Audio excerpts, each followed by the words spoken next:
ಪ್ರಿಯ ಬಂಧುಗಳೇ, ಕತೆ ವಿತ್ ಕಶ್ಯಪ್ ನಿಮ್ಮೆಲ್ಲರಿಗೂ ಕೂಡ ಒಂದಷ್ಟು ಕತೆಗಳನ್ನು ಹೇಳಿದ್ದೆ. ಆ ಕತೆಗಳು ನಿಮ್ಮೆಲ್ಲರಿಗೂ ಕೂಡ ಬಹಳ ಇಷ್ಟ ಆಗಿತ್ತು. ಆಮೇಲಿಂದ ನನಗೆ ಬಹಳಷ್ಟು ಮೆಸೇಜಸ್ಸು ಮತ್ತು ಕಾಮೆಂಟ್ಸ್ ಬರೋಕ್ಕೆ ಶುರು ಆಯಿತು, ಎಲ್ಲಿ ಆ ಕತೆಗಳನ್ನು ಅಲ್ಲೇ ನಿಲ್ಲಿಸ್ಬಿಟ್ರಲ್ಲ ಅಂಥೇಳಿ.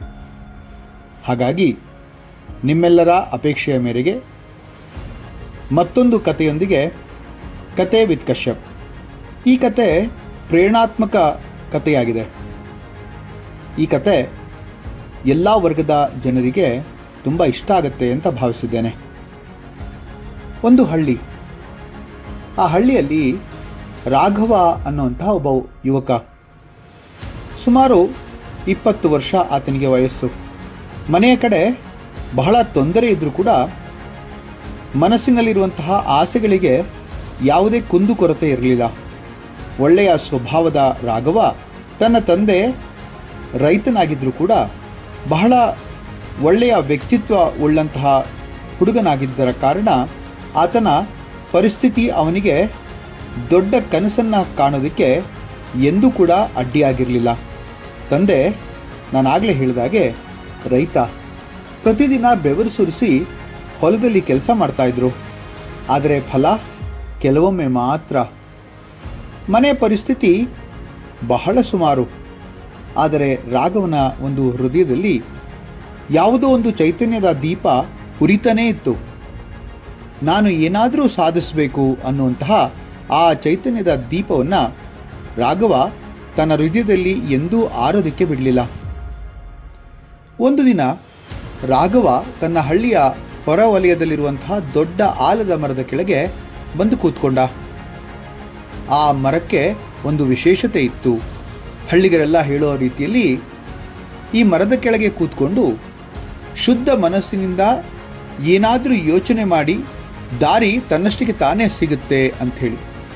ಆ ದಿನ ರಾಘವ ಕೂಡ ಆ ಮರದ ಕೆಳಗೆ ಕುಳಿತುಕೊಂಡು ತನ್ನ ಜೀವನದ ಬಗ್ಗೆ ಯೋಚನೆ ಮಾಡ್ತಾ ಇದ್ದ. ನಾನು ಯಾಕೆ ಹೀಗೆ? ನನ್ನ ಸ್ನೇಹಿತರೆಲ್ಲ ನಗರಕ್ಕೆ ಹೋಗಿ ದೊಡ್ಡ ಉದ್ಯೋಗ ಮಾಡಿ ಬರ್ತಾ ಇದ್ದಾರೆ, ಆದರೆ ನಾನು ಮಾತ್ರ ಇಲ್ಲೇ ಇದ್ದೇನಲ್ಲ ಅಂತ ಹೇಳಿ ಆತ ಮನಸ್ಸಿನಲ್ಲಿ ಕೊರಗಕ್ಕೆ ಶುರು ಮಾಡ್ದ. ಆತನ ಮನಸ್ಸು ಕುಗ್ಗಿತೆ ಹೊರತು ಆತಂಕಗೊಳ್ಳಿಲ್ಲ ಅಥವಾ ಹಿಮ್ಮೆಟ್ಟಲಿಲ್ಲ. ಅಷ್ಟರಲ್ಲಿ ಆ ಆಲದ ಮರದ ಕೆಳಗೆ ಕುಳಿತಿದ್ದಂತಹ ರಾಘವನನ್ನು ನೋಡಿ ಒಬ್ಬ ವೃದ್ಧರು ಅಲ್ಲಿಗೆ ಬಂದರು.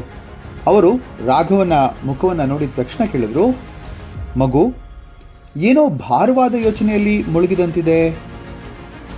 ರಾಘವ ತನ್ನ ಮನದ ನೋವನ್ನು ಆ ವೃದ್ಧರ ಬಳಿ ಹೇಳ್ಕೊಂಡ.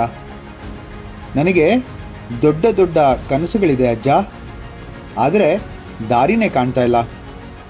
ಪರಿಶ್ರಮಕ್ಕೆ ನನಗೆ ಕೊರತೆ ಇಲ್ಲ ಅಥವಾ ಬೇಜಾರಿಲ್ಲ.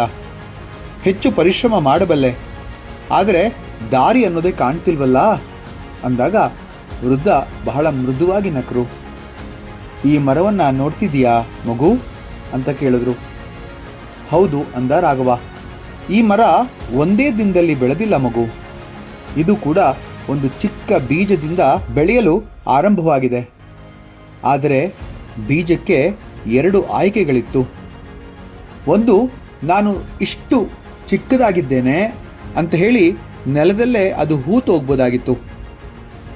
ಇನ್ನೊಂದು, ನಾನು ದೊಡ್ಡ ಮರವಾಗಬೇಕು ಅಂತ ಹೇಳಿ ಆ ಬೀಜ ತನ್ನ ಸ್ವಪ್ರಯತ್ನದಿಂದ ಆ ಒಂದು ಮಣ್ಣನ್ನು ಸೀಳಿ ಭೂಮಿಯನ್ನು ಒಡೆದು ಹೊರಬರೋದು.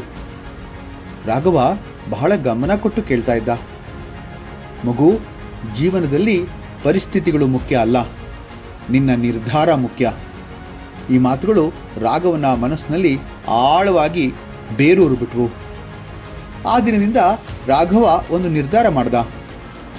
ನಾನು ನನ್ನ ಪರಿಸ್ಥಿತಿಯನ್ನು ಕಾರಣ ಮಾಡ್ಕೊಳ್ಳೋದಿಲ್ಲ, ಅದನ್ನೇ ಶಕ್ತಿಯಾಗಿ ಮಾಡ್ಕೊಳ್ತೇನೆ ಅಂತ. ಅವನು ಅಂದಿನಿಂದ ಬೆಳಗ್ಗೆ ಹೊಲದಲ್ಲಿ ತಂದೆಗೆ ಸಹಾಯ ಮಾಡ್ತಾ ಇದ್ದ. ಹಳ್ಳಿಯ ಗ್ರಂಥಾಲಯಕ್ಕೆ ಹೋಗಿ ಸಂಜೆ ಕೂತ್ಕೊಂಡು ಓದ್ತಾ ಇದ್ದ. ಅವನ ಬಳಿ ಹೆಚ್ಚು ಸೌಲಭ್ಯವೇನೂ ಇರಲಿಲ್ಲ, ಆದರೆ ಅವನೊಳಗಿನ ಹಂಬಲ ಮಾತ್ರ ಕುಗ್ಗಲಿಲ್ಲ. ಅದು ಬೆಳೆದು ದೊಡ್ಡದಾಗಿ ಹೆಮ್ಮರವಾಗ್ತಲೇ ಹೋಯಿತು. ಹಳ್ಳಿಯವರೆಲ್ಲ ಅವನನ್ನು ಹೀಯಾಳಿಸೋದಕ್ಕೆ ಶುರು ಮಾಡಿದ್ರು. ಓದು ಏನು ಕಡ್ದು ಕಟ್ಟೆ ಆಗ್ತೀಯಾ, ಓದು ಏನು ಮಾಡಿಬಿಡ್ತೀಯಾ ಅಂತೆಲ್ಲ ಕೇಳ್ತಾಯಿದ್ರು. ಆದರೆ ರಾಘವ ಮನಸ್ಸಿನಲ್ಲಿ ಒಂದು ಮಾತು ಕೂಡ ಬೇಸರಗೊಂಡಿದ್ದರೆ ಆತ ಒಂದೇ ಒಂದು ಮಾತನ್ನು ತನ್ನ ಮನಸ್ಸಿನಲ್ಲಿ ಯಾವತ್ತೂ ಯೋಚನೆ ಮಾಡ್ತಿದ್ದ. ನಾನು ನನ್ನ ಹಣೆ ಬರವನ್ನು ನಾನೇ ಬರಿತೇನೆ, ನಾನು ನನ್ನ ಕತೆಗೆ ನಾಯಕ ನಾನೇ ಆಗ್ತೇನೆ ಅಂತ. ಕಾಲ ಕಳೀತು. ಒಂದು ದಿನ ಅವನು ಒಂದು ಸ್ಪರ್ಧಾತ್ಮಕ ಪರೀಕ್ಷೆಗೆ ಹಾಜರಾದ. ಫಲಿತಾಂಶ ಬಂದ ದಿನ ಅವನ ಕೈ ಕಾಲುಗಳು ನಡುಗ್ತಾ ಇದ್ವು. ಅವನ ಹೆಸರು ಪಟ್ಟಿಯಲ್ಲಿ ಇತ್ತು. ಅವನು ತನ್ನ ಕನಸಿನ ಮೊದಲ ಹೆಜ್ಜೆ ಇಟ್ಟಿದ್ದ. ಕೆಲವು ವರ್ಷಗಳ ನಂತರ ಅದೇ ಹಳ್ಳಿಗೆ ಒಬ್ಬ ದೊಡ್ಡ ಅಧಿಕಾರಿ ಬಂದರು. ಎಲ್ಲರೂ ಅವರನ್ನು ಬಹಳ ಗೌರವದಿಂದ ಕಾಣಕ್ಕೆ ಶುರು ಮಾಡಿದ್ರು. ಆ ಅಧಿಕಾರಿ ಯಾರು ಗೊತ್ತಾ? ಬೇರೆ ಯಾರೂ ಅಲ್ಲ, ನಮ್ಮ ರಾಘವ. ಅವನು ಮತ್ತೆ ಆ ಆಲದ ಮರದ ಕೆಳಗೆ ಬಂದು ಕೂತ್ಕೊಂಡ.